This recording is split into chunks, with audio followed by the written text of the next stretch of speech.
Dude, this righteous fear, man, it's different, man. It's provocative, man. I mean, I don't even know what that means. It gets the people going. LA, nigga. I've been doing. I was on That's So Raven. I was on all this.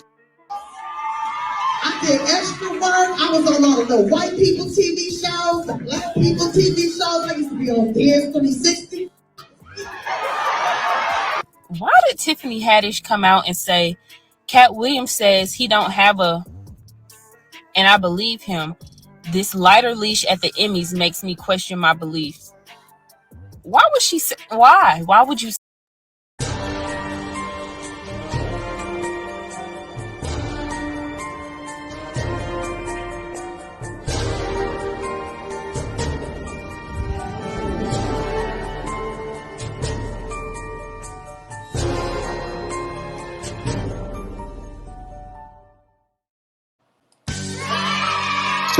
Salute, and welcome back to the Nosy Nigga Network, guys. We've been closed for a while, so we missed a lot.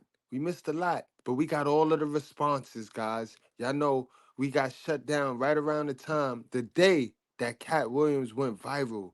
So now we got all of the folks responding. So let's start with Tiffany Haddish, guys. We all know that Tiffany Haddish, she got kind of a similar start like Kevin Hart. She a plant, guys, and we know that she here to push forward that attitudey black girl image.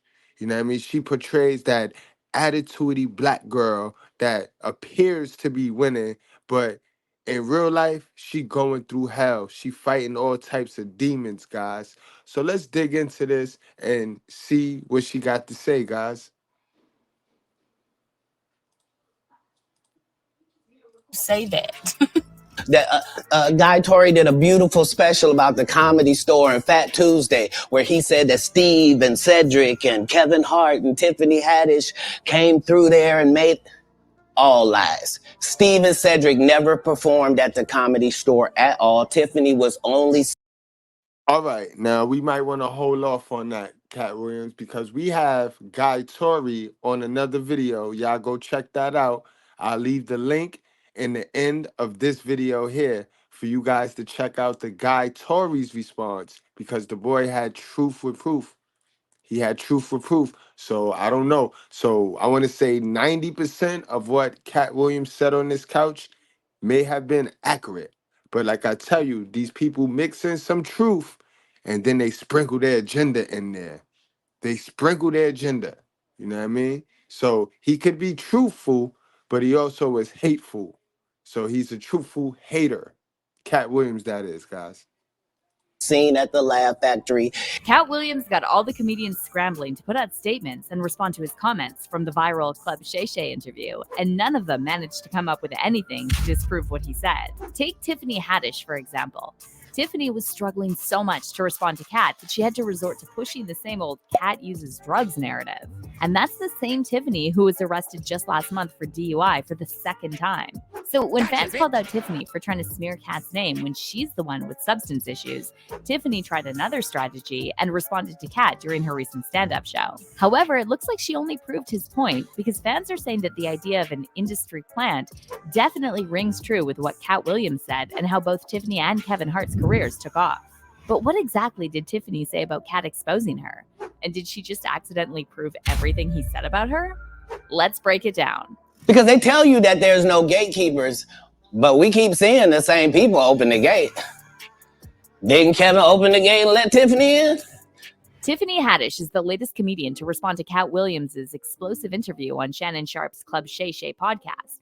And though Tiffany had a lot to say, imagine making $453,000 in a single month as an affiliate marketer without. her response didn't really land well with fans, and they're saying all she did was prove Katt's whole point.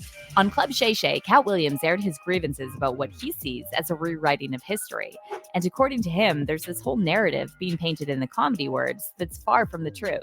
Katt highlighted Guy Torrey's special, where Torrey mentioned people like Steve Harvey, Cedric the Entertainer, Kevin Hart, and Tiffany Haddish coming through specific venues, which Katt claims is all lies. Guy Tori did a beautiful special about the Comedy Store and Fat Tuesday, where he said that Steve and Cedric and Kevin Hart and Tiffany Haddish came through there and made all lies. Steve and Cedric never performed at the Comedy Store at all. Tiffany was only seen at the Laugh Factory. In 15 years in Hollywood, no one in Hollywood has a memory of going to a sold-out Kevin Hart show. Katt also claimed industry gatekeepers are a real thing, citing Kevin opening the door for Tiffany. Yeah, because they tell you that there's no gatekeepers, but we keep seeing the same people open the gate. Didn't Kevin open the gate and let Tiffany in? Ain't he now opening it up for... Don't such and such open the gate? What do you mean ain't no gatekeepers? Now, the reason Katt took issue with Kevin Hart pushing Tiffany Haddish is because, in his opinion, there are at least a dozen more talented Black female comedians who have been repeatedly overlooked because they don't blindly follow orders from the industry higher-ups. Way back in 2018, Katt popped up on the Frank and Wanda in the Morning Show and broke down Tiffany's sudden rise to stardom. Katt talked about how Netflix picks comedians for their specials, getting into the nitty-gritty of their criteria. So when the topic of Tiffany's Netflix deal came up, Katt didn't hold back. He mentioned that just getting a special doesn't automatically mean you've got top-notch joke writing skills. And he also pointed out that Tiffany got her Netflix deal without even having a recent tour under her belt. Tiffany Haddish. She been doing comedy since she was 16. You can't tell me your favorite Tiffany Haddish joke. Why? Because she ain't done a tour yet. She ain't done a special. She has not proven the ability to tell jokes back to back for an hour to nobody. And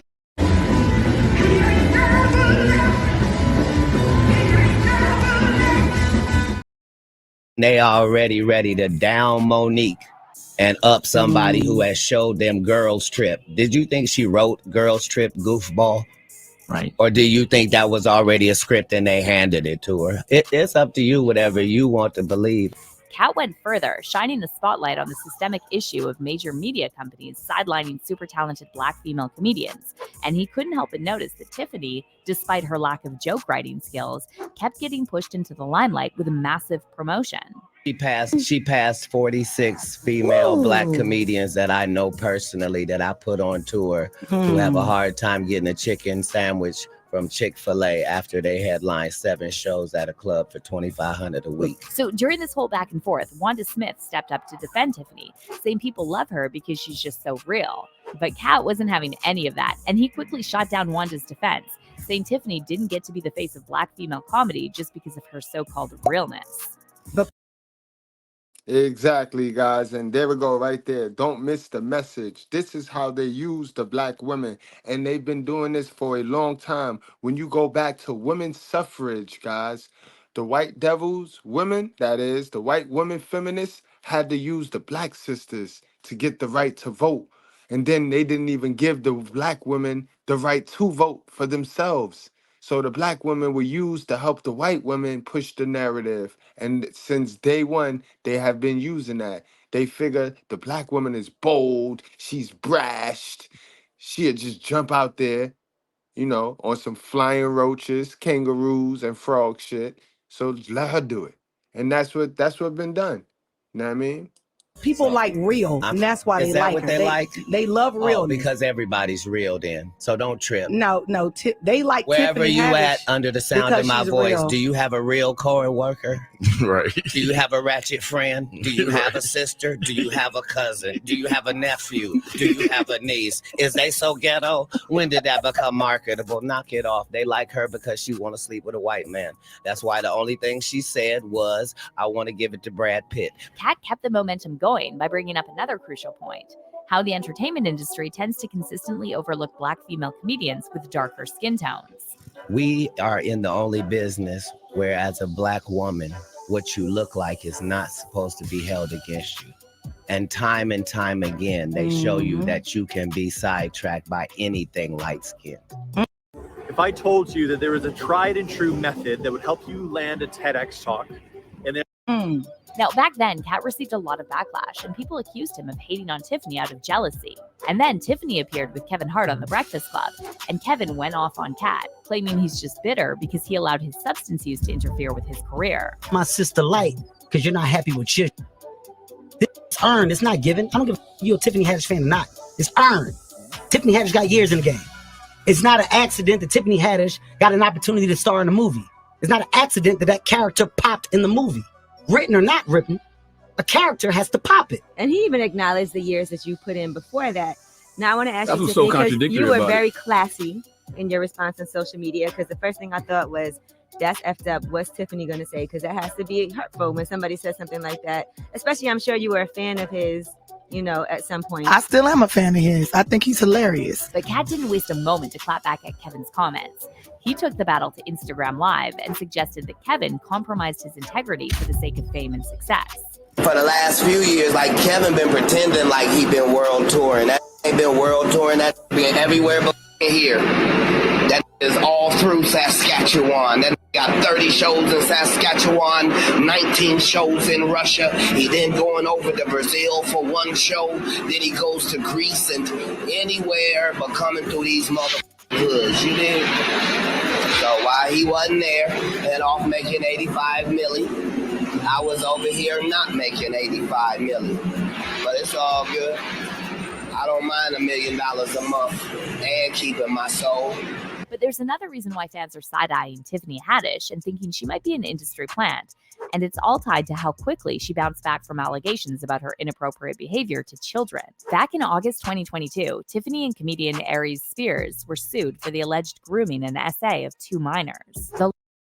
And that's a whole fact. And I mean, she ain't take not one hit. We have yet to hear from the Spears guy, the Aries Spears guy. We have yet to hear him make a noise, make anything. I don't even know why he responded, guys. I can do a response from him too, but I don't even know why he responded. Because he haven't done nothing. Matter of fact, that's why he responded to Katt Williams, because he need any publicity. But ever since he said what he said about Lizzo, and then that thing came out with attached with Tiffany Haddish, he took a hit. And Tiffany Haddish is all right. We talking about her right now. So she all right. That just goes to show you guys, that's suspicious, guys. I don't give a fuck, man. That is very, very suspicious. You don't find that suspicious? You don't find that suspicious?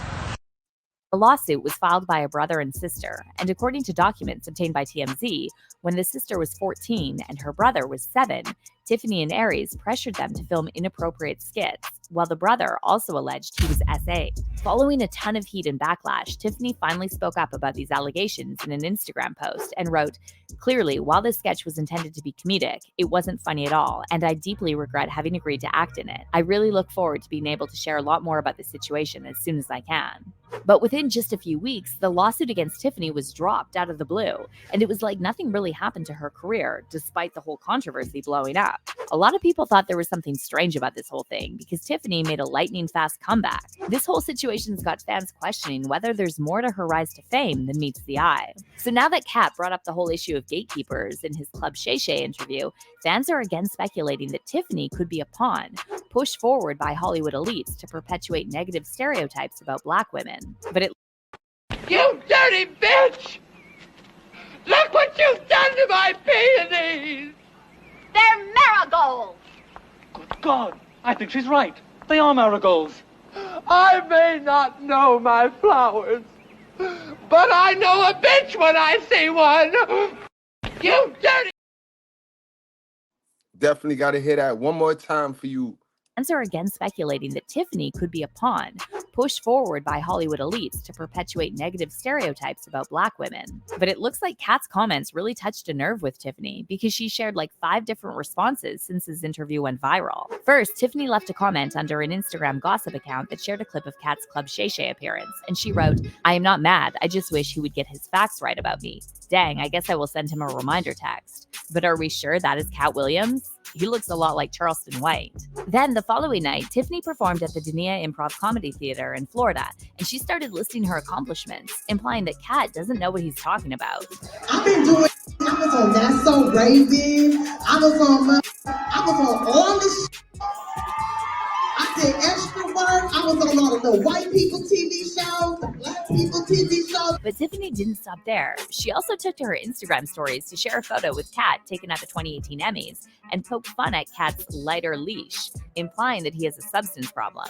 Tiffany wrote, Katt Williams say he don't have no drug addiction, and I believe him. This lighter leash at the Emmys makes me question my beliefs. But it seems the harder Tiffany tries to mock Katt, the more supporters Katt gains. Fans are now saying that Tiffany pretty much proved Katt's point, and they're also calling her out for implying Katt has substance issues when she's the one with 2 DUI arrests under her belt.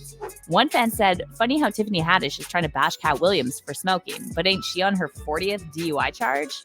She needs to worry about not risking other people's lives because she can't hold her liquor instead of pressing on what Katt said. And another person wrote, Katt really got Tiffany Haddish reading her own resume on stage.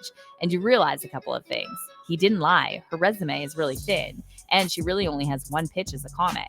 No changeup, no curve, just the one pitch.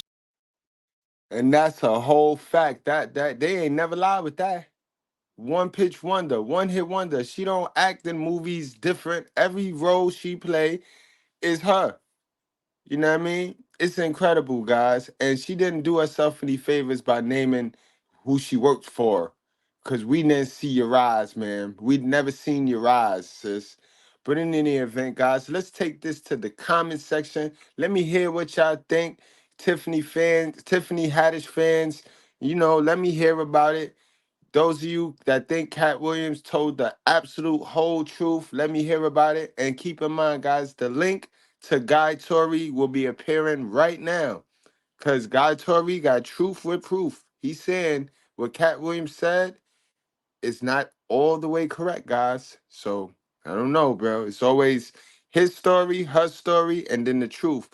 Y'all wrap up, strap up, drink responsibly. I'll see y'all later.